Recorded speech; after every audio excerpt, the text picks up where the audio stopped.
Pak Kajari, jangan sok pintar juga kita, adindaku. Aku kenal kau, kan? Ini di mana kita mau ngerjakan ini? Dan ini menjadi objek pemerasan nanti. Karena nggak ada dasar hukumnya mengerjakan ini, karena bukan tindak pidana. Pak Kapolres dan Pak Kajari, kasus ini sangat sederhana, jelas terang benderang. Tapi kok kita buat bulat? Kenapa cara berpikir kita seperti itu? Ya, ini Pak Kapolres sudah terang benderang. Apa yang disampaikan kawan-kawan tadi, Pak Rikwanto, apalagi Pak Jenderal, ini jenderal-jenderal semua tadi, ya, yang bicara. Pasal 310 di mana letak kelalaiannya? Nggak ada.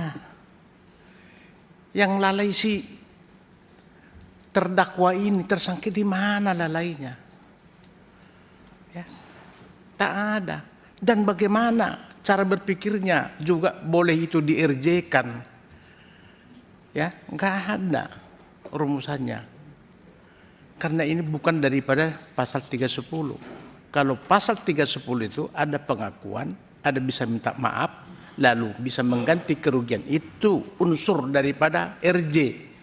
Sementara ini nggak nyampe ke sana, nggak nyambung.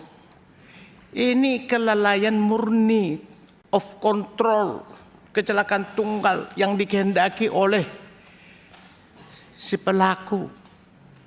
Ya wajar dong dia dikejar, dipepet, sudah membawa senjata, hampir melukai daripada istri daripada terdakwa. Ya, ini apa yang disampaikan tadi, ya, ini sangat luar biasa, kekerasan atau jambret, bukan jambret biasa ini, yang ya sangat membahayakan.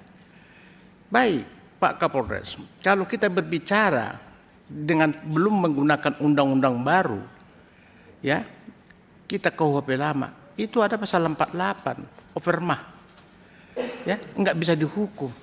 Ada juga pasal 49, not wear excess, ya, yang sangat berlebihan, ya. Ada semua di situ. Jadi bukan hal yang baru lagi nih. Tapi kenapa kita lalai, ya, menerjemahkan ini, ya? Itu loh, Pak. Saya bingung kita ini, ya. Ya, saya tadi paham penjelasan Pak Kapolres itu satu sisi hanya melihat kasihan, ya. Tapi dalam hukum ini, Pak, nggak boleh kata kasihan. Harus yang benar, ya salah. Tak ada kita bisa gabung-gabung karena kasihan dia. Ya korban mati 2 orang. Nggak bisa, Pak. Hukum ini nggak bisa. Nggak bisa begitu kasihan-kasihan. Nggak ada di istilah hukum kasihan, Pak. Ya. Bapak sebentar lagi mungkin mau sespim, ya. Apa mau jadi apa? Ya mau jenderal. Nggak ada kasihan, Pak. Hukum itu kok secara tegas. Salah ya salah. Benar ya benar. Jadi tidak boleh kita gabung-gabung dengan ada suatu peristiwa yang melihatkan ada meninggal dunia, kasihan. Ya kalau begitu, Pak, ya hukum kita ini nggak jelas nanti, ya, nggak jelas lagi nanti, ya Pak. Jadi sepakat ini, Pak, tidak ada, ya, bisa dirjekan ini. Tak ada peristiwa pidana di sini. Kalau mau peristiwa pidana ya penjamretan, kekerasan. Karena meninggal yang pelakunya udah tutup. Itu, Pak. Tapi di dalam lalu lintas tidak ada di sini. Coba kita berpikir yang jernih aja, Pak, ya, berpikir. Jadi ini ada sesuatu kekeliruan sehingga ini tidak boleh dikerjakan. Pak Kajari, jangan sok pintar juga kita, adindaku. Aku kenal kau, kan? Ini di mana kita mau ngerjakan ini? Dan ini menjadi objek pemerasan nanti. Karena nggak ada dasar hukumnya mengerjakan ini, karena bukan tindak pidana. Yang bisa dikerjakan kriterianya ada kesalahan, ya, minta maaf, bersedia minta kerugian, apa mengganti kerugian, itu unsur-unsur daripada RJ, ya. Itu. Jadi ini di mana? Apa mau diganti kerugiannya, orang kesalahan meninggal pun dia karena kehendaknya dia. Orang udah dipepet, dia udah tahu salah, ya seharusnya dia mau berhenti, menghindari supaya nggak mati dia kan. Tapi karena itu tidak, memang udah bagian resiko dia, ya terus dia tabrak tembok itu, ya mati dia, urusan dia itu. Jadi nggak dirjekan itu, gitu loh. Tolong, saya nggak tahu juga, Bu Jaksa juga dengan kasih pidum ini, apa dasarnya MP21 ini, ya. Saya nggak tahu, saya nggak perlu kubahas lagi lah. Oleh karena itu tolong kembali Adinda Kajari, ya, para jaksa-jaksa kita ini coba belajar yang benar aja lah, ya. Hindari sekarang ini, ya, permainan dengan koordinasi yang tidak benar antara penyidik dan apa. Kalau salah ya salah, nggak bisa. Apalagi KUHP yang baru loh, ya. KUHP baru ini nggak bisa, hanya sekali bolak-balik berkas perkara, ya. Kedua tentukan bisa apa tidak, selesai.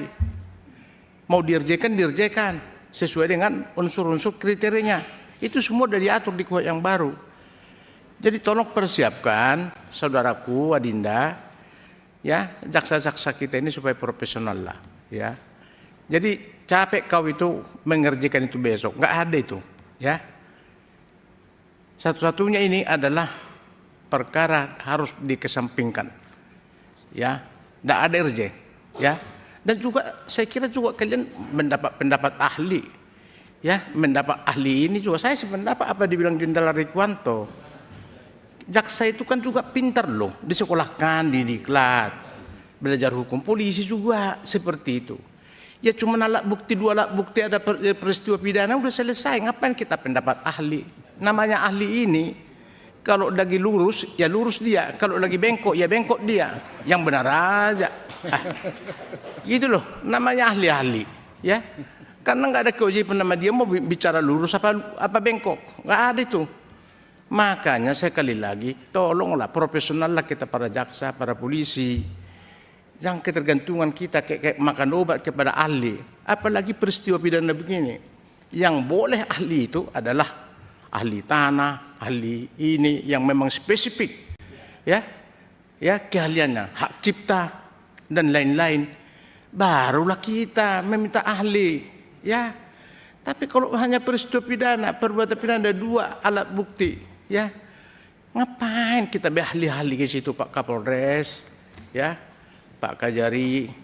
Jadi kita udah diajari kok diklat, jaksa 6 bulan, polisi berapa tahun. Aduh, ngeri kali kita inilah, kita ini selalu terbawa, ya, semacam satu kehebatan kalau sudah satu berkas ada ahlinya, ya, kita ini udah hebat.